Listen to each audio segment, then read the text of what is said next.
దేశవ్యాప్తంగా పండుగల సీజన్ మొదలవుతున్న తరుణంలో మోడీ ప్రభుత్వం వరుసగా శుభవార్తలు అందిస్తోంది. ఇటీవలే నవరాత్రికి ముందు కొత్త జీఎస్టీ రేట్లను అమలు చేసి వినియోగదారులకు ఊరటనిచ్చిన ప్రభుత్వం ఇప్పుడు రైతులకు ప్రత్యేక బహుమతినివ్వడానికి సన్నద్దమవుతోంది.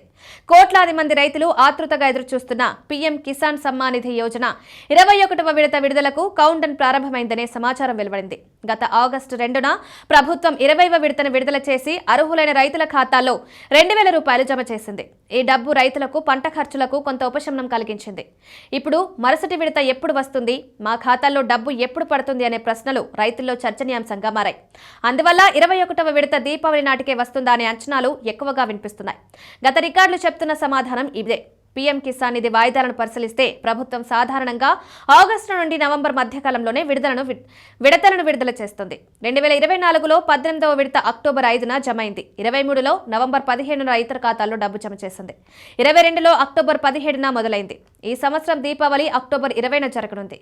గత రికార్డును బట్టి చూస్తే పండుగకు ముందే రైతుల ఖాతాల్లో 2,000 రూపాయలు జమ అయ్యే అవకాశం బలంగా ఉంది. ప్రభుత్వం ఈ బహుమతిని పండుగ సందర్భంగా విడుదల చేస్తే రైతుల ఆనందం రెట్టింపు కానుంది. ఇక మరో ముఖ్యమైన అంశం బీహార్ అసెంబ్లీ ఎన్నికలు.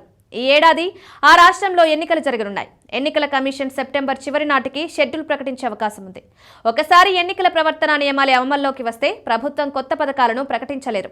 నిధుల విడుదల కూడా నిలిచిపోతుంది. అందువల్ల ఎన్నికల కోడ్ అమల్లోకి రాకముందే అంటే అక్టోబర్ నెలలోనే 21వ విడత రైతుల ఖాతాల్లో జమ చేయబడుతుందని బలమైన అంచనాలున్నాయి. దీనివల్ల పండుగకు ముందు రైతులకు ఆర్థిక బహుమతిగా ఇది అందే అవకాశం ఉంది. ప్రతి విడతతో పాటు ప్రభుత్వం నిబంధనలను మరింత కఠినతరం చేస్తోంది. ఈసారి కూడా రైతులు తప్పనిసరిగా పాటించాల్సిన కొన్ని ముఖ్యమైన షరతులున్నాయి. మీ పీఎం కిసాన్ ఖాతాకు ఈకేవైసీ పూర్తి చేయాలి. ఆధార్ కార్డు తప్పనిసరిగా మీ బ్యాంకు ఖాతాకు లింక్ అయి ఉండాలి. మీ భూమి రికార్డులు వ్యవసాయ శాఖ ధృవీకరించాలి. ఈ ప్రక్రియలు పూర్తి చేయని రైతుల పేర్లు లబ్ధిదారుల జాబితా నుండి తొలగించబడే అవకాశం ఉంది.